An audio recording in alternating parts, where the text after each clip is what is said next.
Hola, somos estudiantes de producción del ITM. Mi nombre es Juan Esteban Molina. Elizabeth Avendaño Pérez. Pablo Jiménez Restrepo. Y les vamos a hablar acerca de la vida y obra de Elton Mayo, conocido como el padre de las relaciones humanas en el mundo de la administración de empresas. Psicólogo, profesor e investigador australiano, cuyo legado es reconocido por sus aportes en el campo de la sociología industrial en la primera mitad del siglo XX. Desarrolló investigaciones en diferentes fábricas estadounidenses para comprender la forma en que las relaciones sociales determinan la productividad de las empresas. Gracias a estos estudios, elaboró teorías sobre las interacciones laborales que siguen vigentes hasta hoy. Uno de los principales aportes consistió en el énfasis en las necesidades emocionales de los empleados para aumentar la productividad. Este psicólogo promovía la idea de que las buenas relaciones laborales son más motivadoras que los incentivos económicos. George Elton Mayo nació en Adelaida, Australia, en el 26 de diciembre de 1880. Estudió filosofía en la Universidad de Adelaida y tras graduarse fue nombrado profesor en la Universidad de Queensland. En 1923 renunció a la Universidad de Queensland para trasladarse a la Universidad de Pensilvania, donde continuó sus investigaciones en varias empresas textiles. En estos estudios llamaba la atención sobre la importancia de la sociología organizacional y la psicología en los ambientes laborales. En 1926 se trasladó a la Escuela de Negocios de Harvard. Fue allí donde realizó su estudio más importante, la investigación de Hawthorne, que empezó en 1927 y se extendió por más de 5 años. Después de la Segunda Guerra Mundial, se mudó a Inglaterra, donde vivían su esposa y sus hijas. Allí se dedicó a ayudar a la industria británica en su recuperación después de la guerra hasta su muerte en 1947. Experimentos de Hawthorne. En 1927, en la Western Electric Company, situada en Hawthorne, cerca de Chicago, Elton Mayo, profesor de Harvard, y sus colaboradores estudiaron los efectos que las características físicas del ambiente de trabajo tenían en la productividad de los trabajadores. Así se iniciaron una serie de experimentos y estudios que se prolongarían hasta 1932. Los resultados de los estudios de Hawthorne sorprendieron por igual a los investigadores y a los gerentes de la planta.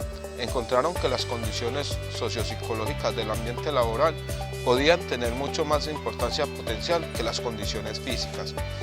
En algunos de los primeros estudios, los investigadores de la Western Electric dividieron al personal en grupos experimentales que fueron sometidos a cambios deliberados de iluminación y en grupos de control, cuya iluminación permanecía constante durante los experimentos. Los resultados fueron ambiguos. Cuando fueron mejoradas las condiciones de iluminación de los grupos experimentales, la productividad tendía a incrementarse según lo previsto, aunque los aumentos no eran uniformes. Pero la productividad tendía a seguir incrementándose cuando empeoraban las condiciones de iluminación. Y para complicar aún más las cosas, la producción de los grupos de control también tendía a mejorar, pese a que no se habían hecho cambios en la iluminación de estos grupos. Era evidente que alguna otra cosa, además de la iluminación, estaba influyendo en el desempeño de los trabajadores. En un nuevo conjunto de experimentos, un pequeño grupo de trabajadores fue puesto en un cuarto separado y se manipularon algunas variables. Se aumentaron los sueldos, se introdujeron periodos de descanso de diversa duración. La jornada y las semanas laborales fueron acortadas. Los investigadores, que ahora fingían ser supervisores, también permitieron a los grupos escoger sus periodos de descanso y opinar en otros cambios propuestos. De nuevo, los resultados fueron ambiguos. El desempeño tendería a aumentar con el tiempo, pero crecían y disminuían de manera no uniforme. En estos experimentos y en otros posteriores, Mayo y sus colegas decidieron que los incentivos económicos, cuando se ofrecían, no eran la causa de los incrementos de la productividad. Pensaban que una compleja cadena de actitudes había afectado esos aumentos. Como habían sido seleccionados para recibir atención especial, los grupos experimentales y de control adquirieron un orgullo de grupo que los motivaba para mejorar su desempeño en el trabajo. La simpática supervisión había reforzado aún más la intensificación de su motivación. Los investigadores llegaron a la conclusión de que los empleados pondrían más empeño en el trabajo si piensan que la gerencia se interesa por su bienestar y los supervisores les prestan atención especial. Este fenómeno recibió después el nombre del efecto Hawthorne. Los investigadores también concluyeron que los grupos informales de trabajo, es decir, el ambiente social del personal, tenían gran influencia en la productividad.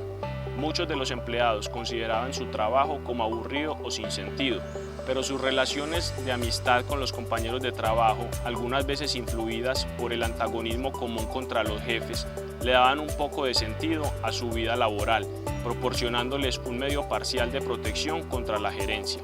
Las conclusiones de Mayo fueron que la conducta y los sentimientos estaban relacionados muy de cerca, que las influencias del grupo afectaban de manera significativa el comportamiento individual, que las normas del grupo establecían la productividad individual del trabajador y que el dinero era un factor menos importante para determinar la productividad de los estándares, los sentimientos y la seguridad del grupo.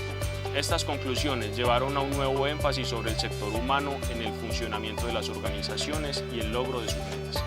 En conclusión de estos estudios, Elton Mayo consideró que la productividad, si bien estaba ligada a la capacidad fisiológica del trabajador, también dependía de su entorno social.